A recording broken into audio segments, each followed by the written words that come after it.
شهادات ال25% واجتماع البنك المركزي في أغسطس، والبنك المركزي يصدر قرار هام جدا وانخفاض أسعار الدولار في السوق الموازي. بس قبل ما نبدأ الفيديو ياريت تدعمنا بلايك الفيديو وتشترك في القناة وتفعل الجرس عشان يوصلك مننا كل جديد، وما تنساش تاخد جولة في القناة فيها كل ما يخص البنوك واستثمار أموالك أفضل استثمار من أول 1000 جنيه لأسفل الفيديو في أول تعليق. وبعد اللايك والاشتراك في القناة تعال بينا نشوف الفيديو الجديد. استمرار انخفاض أسعار الدولار بعد إعلان الحكومة الأخير من 3 صفقات من 5 شركات بقيمة 1.9 مليار دولار، وتم بيع حتى الآن 7 شركات من أصل أكثر من 32 مطروحة للبيع حاليا، وأدى ذلك إلى دخول عملة صعبة حاليا، ومن المتوقع دخول عملات صعبة أخرى مع الاتفاق على الصفقات الأخرى الأيام القادمة. وكل ذلك الصفقات أدت إلى هدوء في السوق الموازي ونزول أسعار الدولار أقل من 38 جنيه، ومع خروج الدولة من الاستثمار والموافقة على قانون الاستثمار الجديد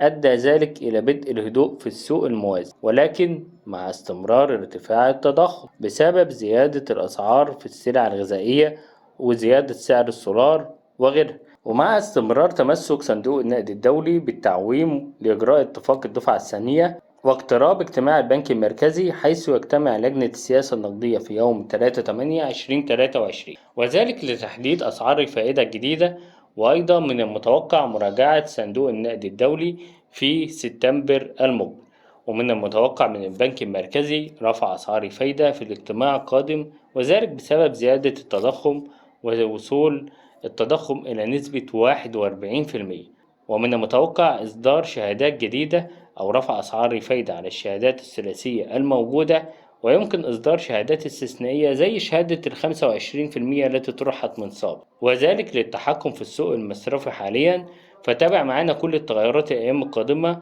وما تنساش مشاركة الفيديو والاشتراك في القناة وتفعيل الجرس عشان يوصلك مننا كل جديد.